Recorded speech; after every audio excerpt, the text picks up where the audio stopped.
בזכות הצבא, אני למדתי לשאול למה ואיך דברים עובדים, לפתח סקרנות, להתמודד עם קושי, לבנות משמעת עצמית ומוסר עבודה. לא אגיד שאין קשיים, יש הרבה, אבל היום אני רוצה לדבר על כל הדברים הטובים שקיבלתי מהצבא. לא כל דבר בצבא הוא מושלם, ההפך. המסגרת הזאת לא תמיד פשוטה, היא לפעמים שוחקת, אבל בתוך כל זה יש גם צדדים יפים. אז היום אני הולך לשתף אתכם בחמש דברים טובים שהצבא נתן לי לקחת מהשירות, חוץ מההגנה על המדינה כמובן. בצה"ל למדתי מה זה באמת לעבוד. לא עוזבים עבודה עד שהיא לא מושלמת. מגיעים בזמן, מקפידים על הפרטים, אין סבבה אחי. אם אתה עושה משהו, אז אתה עושה אותו עד הסוף. אתה עושה אותו הכי טוב שאתה יכול. כי אתה חתום על זה, ואתה מייצג משהו יותר גדול מאת עצמך. זה אולי שמע מוזר, אבל דווקא בצבא למדתי להיות יותר סקרן. לשאול למה דברים נעשים כמו שהם נעשים. איך אפשר לשפר אותם? גם כשיש פקודות, בעבודה עצמה, אתה שואל, לומד, מפתח, מתפתח. וזה משהו שהולך איתי גם מחוץ למדים ולצבא. אם אתם גם לקחתם משהו מהשירות שלכם, מה שתרשמו לי בתגובות. אני מעוניין לדעת מה אתם למדתם, ואולי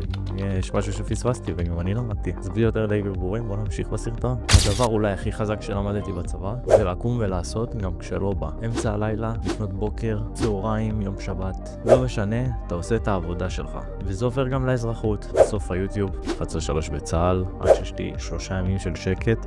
מצלם סרטונים ומעלה, ובמהלך השבועיים עצמם, שאין לי זמן, אני יושב, ובזמן הפנוי שאמור להיות לי לבלות עם כולם, אני יושב במחשב ועורך. זה עובר גם להתמדה, סדרת סרטונים שאנחנו עושים, סרטון של ההשקעות, אני חוסך, משקיע.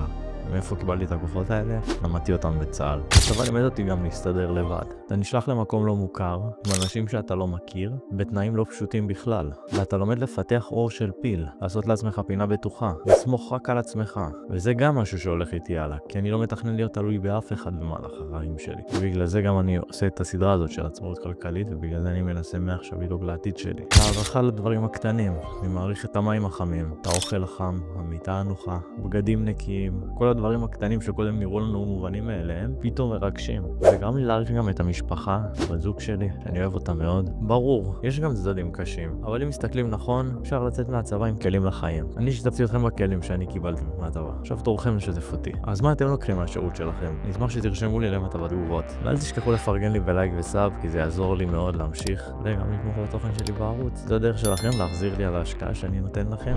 נתראה בסרטון הבא. ביי ביי.